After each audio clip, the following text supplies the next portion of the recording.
Hello, my friends. I'm back after quite some time away. I hope that I eventually find a better pace and pattern to posting these videos, but I don't know. I'm not even really sure what happened this last time. It was just kind of like one thing after another.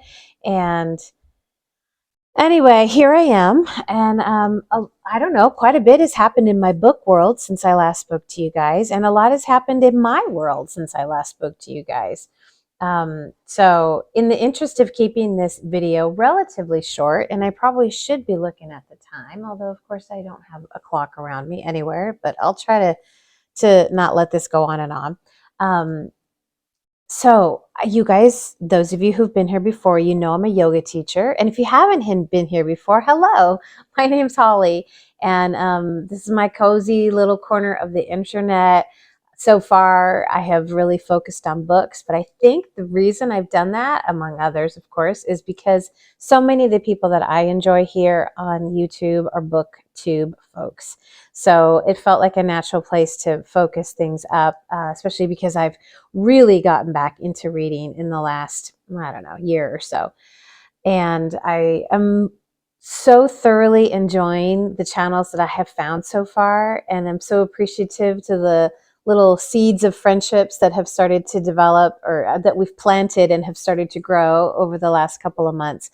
So I'm just going to keep this going. And I think originally I had this idea that these would be more like these little cozy chats about whatever was going on in my life. And I will still do that. But since we've started on this book theme, I'm going to keep that going and let you know what I've been reading and what I've been buying. If any of you have been here since the beginning of the year, you know that I initially intended to not buy any books January, February, and March. Then I was going to open it up in April for 1 month and then close back down for 3 months and continue that pattern through the year. Yeah, we blew through that pretty fast. I don't even think I got much more than halfway through January before I was back on thrift books. And I went to my little library, which I posted that video here. Anyway, I think I just have to accept that I love books. The thrill of buying books, the dopamine hit that I get from it is too strong and too lovely to pass up. And I was thinking about this last night. You know, I have friends who love going out and having drinks with friends, or they love having a glass of wine with dinner. And I don't do that. No judgment if you do. I don't have any real strong feelings about that. It's just not my thing. And I'm thinking, how much is a bottle of wine? Like, I don't actually know how much a bottle of wine is, although I know it varies greatly. But I mean, even if you're buying the lesser expensive stuff, it can't be much less than $5 a bottle. And I'm sure many of you, it's 20, 30. So that's a lot of money that I'm not spending that other people are. So if it gives me my dopamine hit, if it makes me feel cozy and comfy and happy, I think I'm going to let myself do it, which I'm doing it anyway, even if I'm not supposed to. So let's see what's happened since I last spoke to you guys. I feel like there was something really significant that happened that is a part of why I haven't videoed for a couple weeks. And maybe that is in part that I did a furniture rearrange, which I love to rearrange my furniture. It is like my jam. I do it about every 3 or 4 months. I only have so many different ways I can configure our furniture in this space.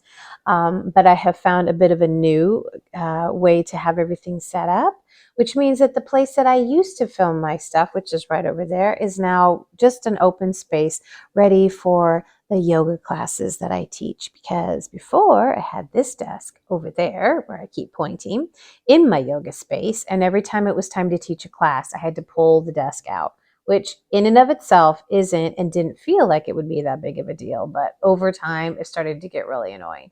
So now that space is pretty darn open, and it's still, all my books are still all over there, but my desk is here, and I kind of like having it up against a window. So I was trying to figure out what the new configuration would be of how I would set up the shot. And then, I don't know, I think I kind of got into an especially dark place about everything that's going on in the world right now.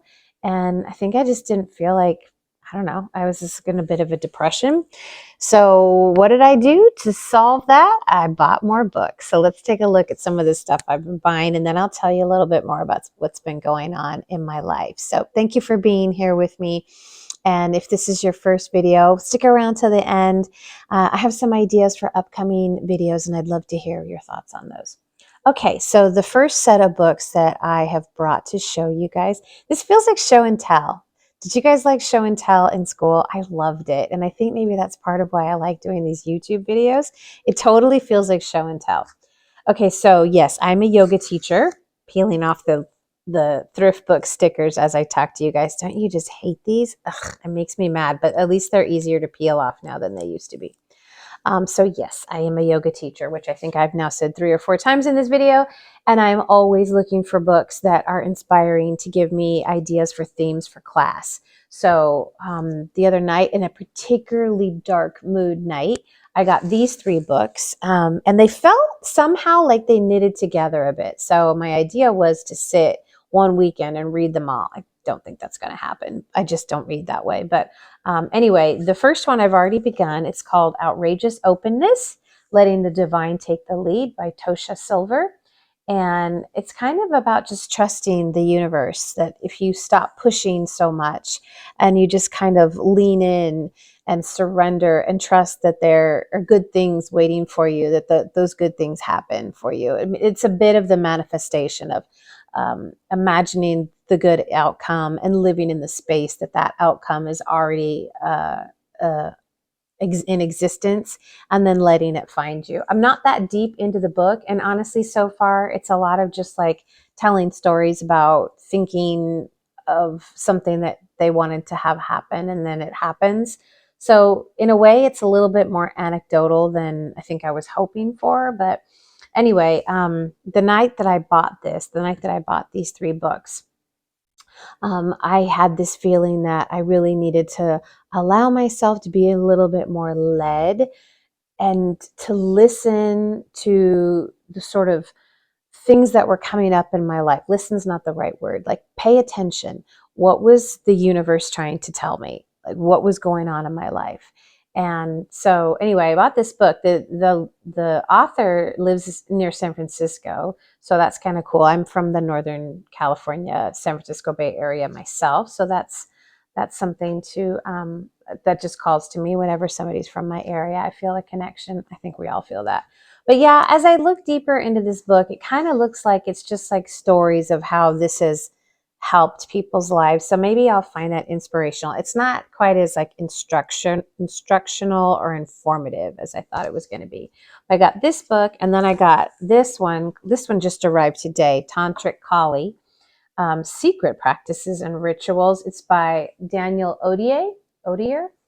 And according to traditions going back to pre-Vedic times, Kali sprang from the third eye of the goddess Durga as a destructive and terrifying manifestation of feminine power sent to lay waste to the forces of evil.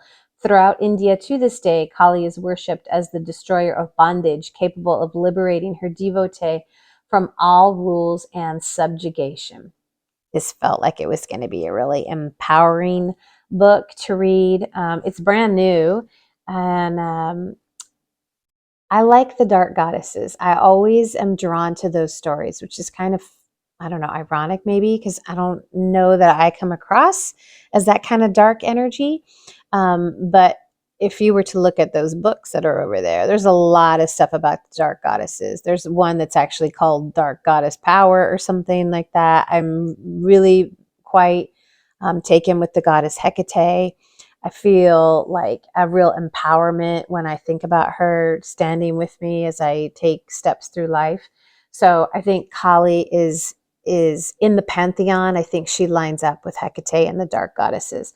So I'm really looking forward to reading this. I'll let you know how it goes as it continue on. And then the third book in this particular little series, and I don't think that I'm going to be able to pronounce this. And it really looks like Greek to me, although I'm sure it's Sanskrit. It's Yoga Spandakarika. I'm trying to think how you'd pronounce this. Spandakira. I'm not sure where the stress on the word would be. This is also by Daniel, so that's probably how I found the two.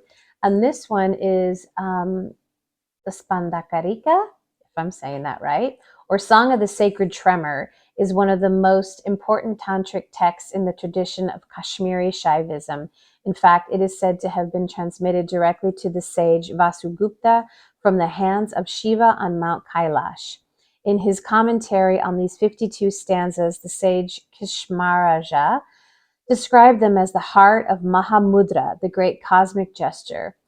Daniel Odier presents a full translation of the song accompanied by his own commentary and the commentary of more than 30 tantric masters. These two books, well, they're by the same author, but these two really do seem to go together. And this seems to go into a little bit of uncharted, more esoteric concepts that I have not yet learned about. So I'm always looking for fresh inspiration so I can keep my classes interesting for my people and for myself. So I'll break away here from the book theme to let you guys know I have mentioned that I teach both in-person classes and I teach at home through the internet. And I've been really frustrated with my in-person situation. I've been really frustrated with, I've had the good fortune to have a multi-purpose room to teach my classes in now for a long time. But I've always had pushback from the people who manage that room. And it's just gotten to be so annoying. This one guy in particular that just constantly gives me a hard time and schedules stuff right up against my classes and is not polite nor respectful. And I decided I had enough. Like, I've been putting up with this for years. And I could feel like I'm not going to martyr myself to teach these classes. So I resigned. And it felt really good. I actually resigned yesterday in an email, just sent it out. It's a volunteer position, so it's not like this is like earth-shaking stuff, but it's a big deal because I've been doing this for a long time and I've got a lot of people that come to those classes. But I decided I am not going to be part of this energy of letting poorly behaved people who are on power trips get away with it. I'm just not going to enable that kind of behavior anymore.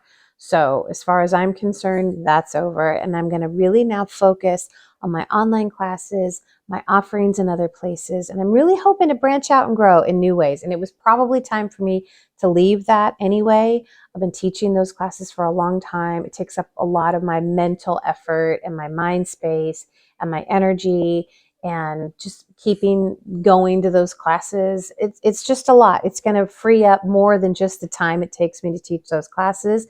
It's going to free up a lot of space in my life. So I'm looking forward to that. I'm looking forward to doing lots of new things. And I will, of course, keep you guys informed.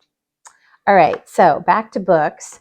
I finished this book this morning, and I started this book a while ago. I started it because it was recommended by Jim at Great Books, Big Ideas, Sarah Bakewell's at the Existentialist Cafe. I'd never read anything about existentialism or existentialists, and I've talked about this book a lot over the last several videos because I keep reading it. You can see all the tabs I have going.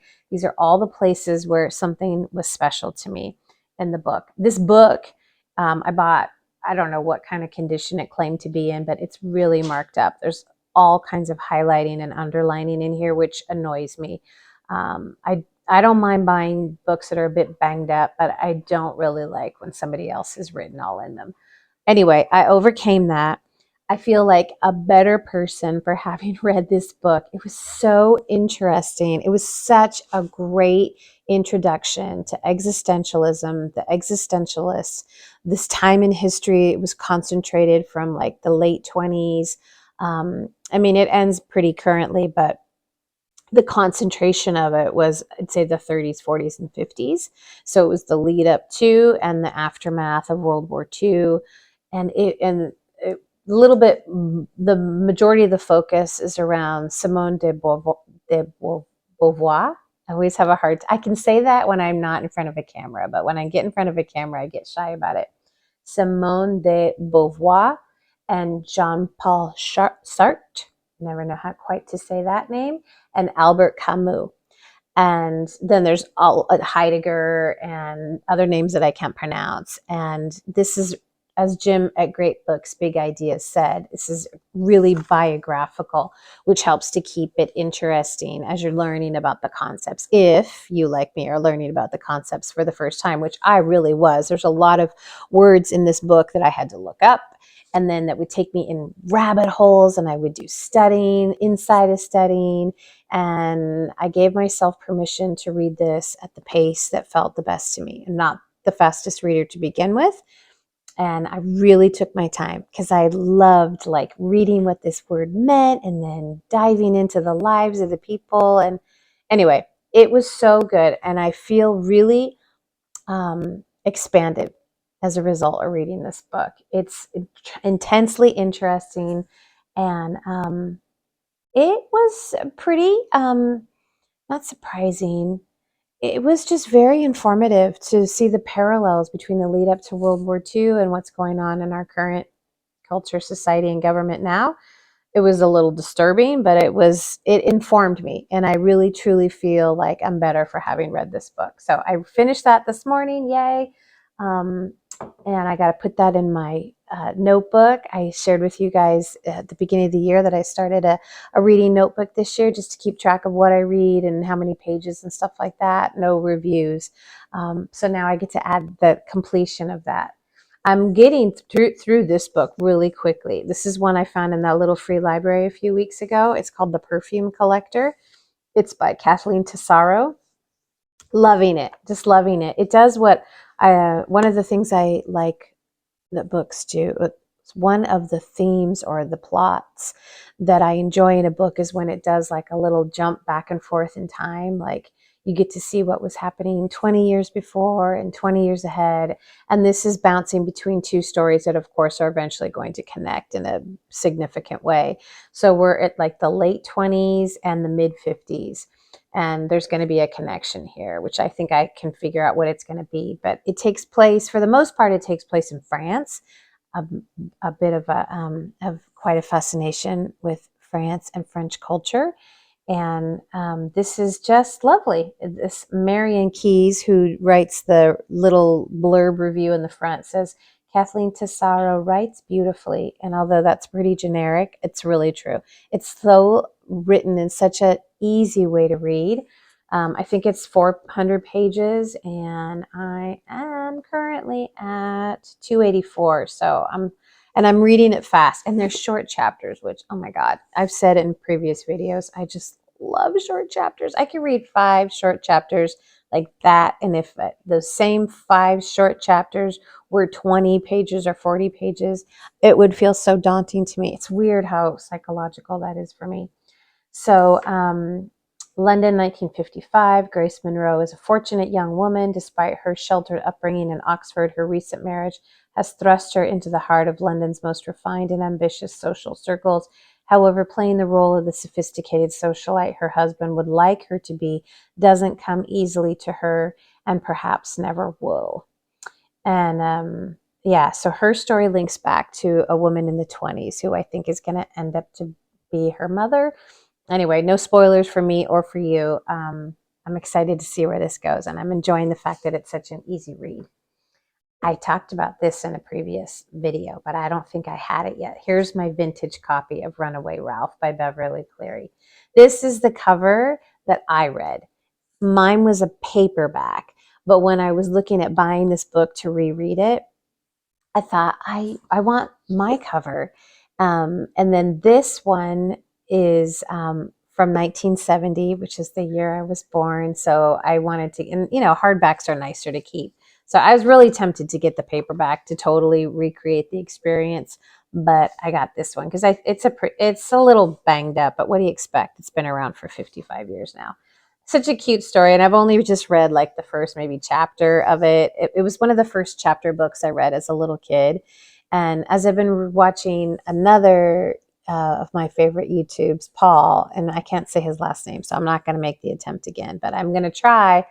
Starting to get a little bit fancier with my videos, and I'm going to try to take screenshots of the people whose channels I'm enjoying and pop them in all these places. So when I talk about Jim, a Great Books, Big Ideas, I hope I popped in something there.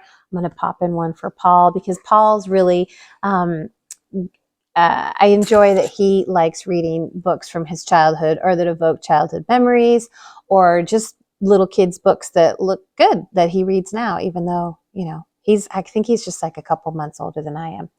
Um, so it's fun to read this and imagine like 8 or 9 year old me reading this. And this is I got the idea to go back to this because I realized last video I did, I talked about a book I had just finished, which was The Tale of Despereaux. And it was about a little mouse, and it's got a really cute cover, and he's got like a little like string and a needle as his sword.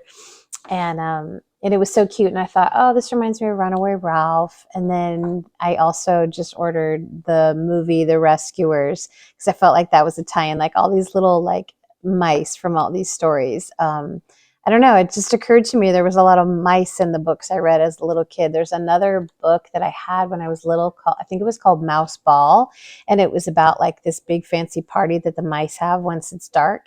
And I think I'm going to have to look up that. So anyway, I'm just kind of trying to create some themes and some threads in what I read. And hopefully I'll learn to start crafting those into videos that have themes and threads. I'm still getting the hang of this whole thing. So anyway, that was that. And I'm going to finish that probably in the next week or so because I'm back to reading it more. I'm giving it some attention. Okay, I do like pop culture, and I got these two books. This one's called Popism, The Warhol 60s, and it's actually by Andy Warhol with Pat Hackett. It's a pretty chunky book, and I'm looking forward to reading it. I'm super interested in sort of the New York art scene of the late 70s and early 80s, and although I think this is probably concentrated more in the 60s, it's the precursor to all that. When I was in junior high school, which would have been like 82 to 84, I started reading Interview magazine, which was Andy Warhol's magazine. Still around, but I don't think you can buy print copies anymore. I'm not sure if they're produced. And so because I started reading Interview magazine when I was like 12, 13 years old, that was the same time that all of those artists that I'm talking about, late 70s, early 80s, were doing their work, and they were in the pages of those magazines, including Jean-Michel Basquiat and Keith Haring. Those are, especially Keith Haring, those are my two favorites. And I have a beautiful, huge, chunky coffee table book that my very good friend gifted me for my birthday last year.